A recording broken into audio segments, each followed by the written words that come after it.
അപ്പോൾ എൻ്റെ കയ്യിലിരിക്കുന്ന ഈ ഒരു ഷേപ്പിനെ നമ്മൾ വിളിക്കുന്ന പേരാണ് സിലിണ്ടർ അഥവാ വൃത്തസ്തംഭം എന്ന് മലയാളത്തിൽ വിളിക്കും. സിലിണ്ടർ അഥവാ വൃത്തസ്തംഭം. അപ്പോൾ ഇതിൻ്റെ പ്രത്യേകത എന്താണെന്ന് വെച്ചാൽ ഇത് എങ്ങനെയാണ് ഉണ്ടാക്കിയിരിക്കുന്നത് ആദ്യം ഒന്ന് മനസ്സിലാക്കാം അല്ലേ. ഇത് ഉണ്ടാക്കിയിരിക്കുന്നത് ഒരു പേപ്പർ എടുത്ത് മടക്കിയിട്ട് അതിന് മുകളിലും താഴെയും ഓരോ സർക്കിൾ വെച്ച് അടയ്ക്കുന്നു.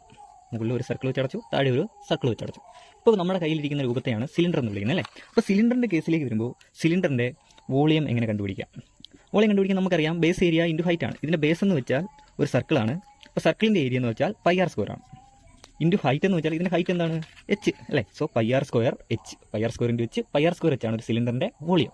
എന്നാൽ സിലിണ്ടറിൻ്റെ CSA കണ്ടുപിടിക്കുന്നത്, അതായത് കർവ്ഡ് സർഫസ് ഏരിയ, ചുറ്റുമുള്ള ഏരിയ കണ്ടുപിടിക്കുന്നത്. ഇതിന് കർവ്ഡ് എന്നാണ് പറയുന്നത് അല്ലേ. കാര്യം വളഞ്ഞിരിക്കുന്ന ഒറ്റ ഫേസ് ആണുള്ളത്. അതുകൊണ്ട് ചുറ്റുമുള്ള ഏരിയ നമ്മൾ CSA വക്രമുഖ പരപ്പളവ് അഥവാ കർവ്ഡ് സർഫസ് ഏരിയ എന്നാണ് വിളിക്കുന്നത്. അപ്പോൾ CSA കണ്ടുപിടിക്കാൻ വളരെ എളുപ്പമാണ്. ഇതൊന്ന് നോട്ടാൽ മതി അല്ലേ.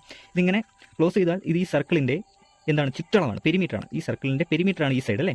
ഇപ്പോൾ സർക്കിളിൻ്റെ പെരിമീറ്റർ 2πr ആണ്. അപ്പോൾ ഈ സൈഡ് 2πr ആണ്, ഇത് h ആണ്.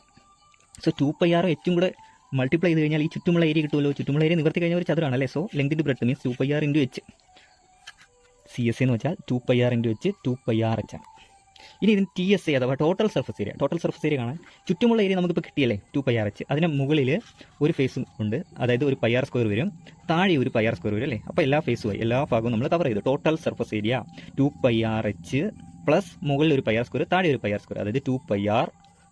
വേണമെങ്കിൽ നമുക്ക് ഇവിടുന്ന് കോമൺ ആയി 2πr എടുത്തു കഴിഞ്ഞാൽ 2πr കോമൺ എടുത്താൽ ബാക്കി ഇവിടെ h പ്ലസ് ഇവിടുന്ന് 2πr എടുത്താൽ ഒരു 6 ബാക്കി വരും അല്ലേ. ഇങ്ങനെയും എഴുതാം.